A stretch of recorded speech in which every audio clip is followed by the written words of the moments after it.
Okay, so I'm going to take this big chunk of black limba and we're just going to slice this thing in half.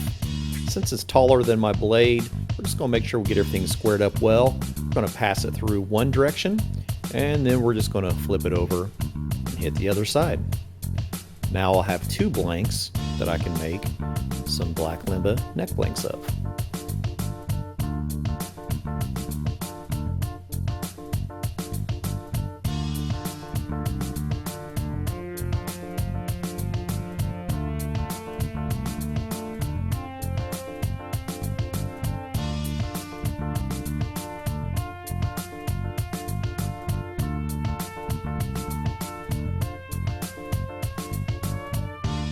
Now we need to run the mahogany blank through the planer.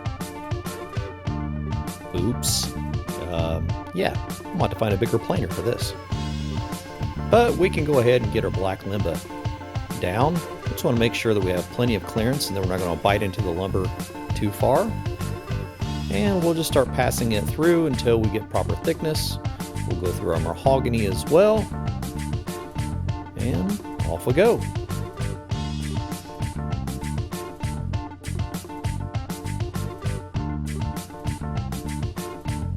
There's a good reason that I don't use a planer very often. They make a mess. Okay, on to our black limba top. So we're going to bring this all the way down to around 1/4 of an inch. And just going to make sure that we get a nice clean finish on both sides of this. Even though they're messy, this is where we actually get to see the grain of the lumber once we start taking away the rough sawn lines. We'll use a joiner to make sure the surface is perfectly smooth for that new fretboard. And I'm going to go ahead and do the edges of our top, and that way they fit perfectly together once we glue them. Yeah, check out that fit. So what's the best tool for cleaning up a wood shop? Yeah, that would be a cordless leaf blower.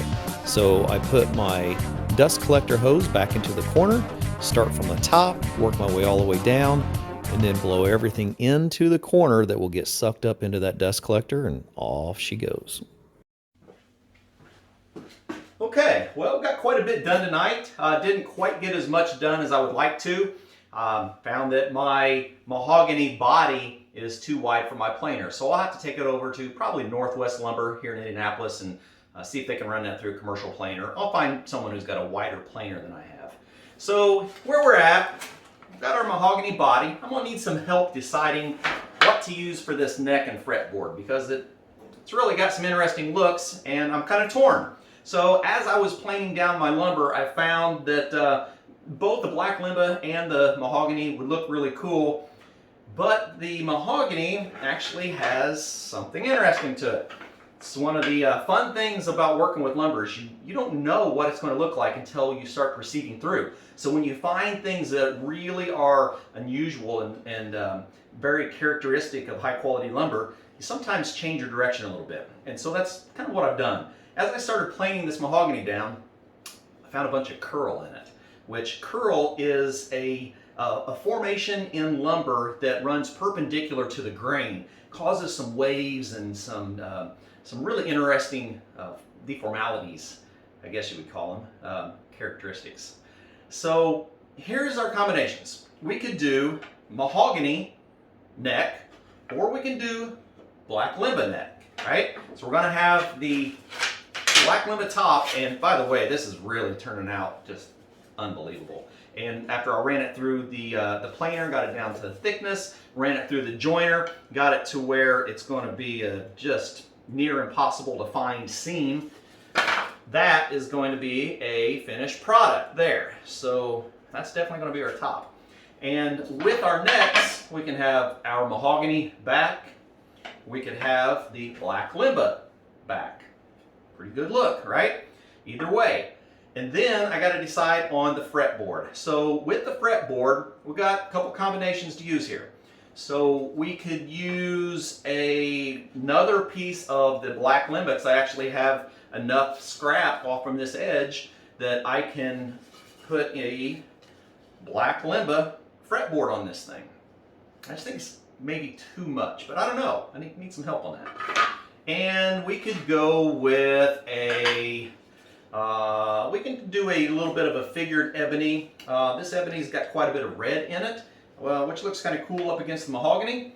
But I'm not real sure. I think it would probably look better on like a rosewood acoustic guitar. But it's definitely an option.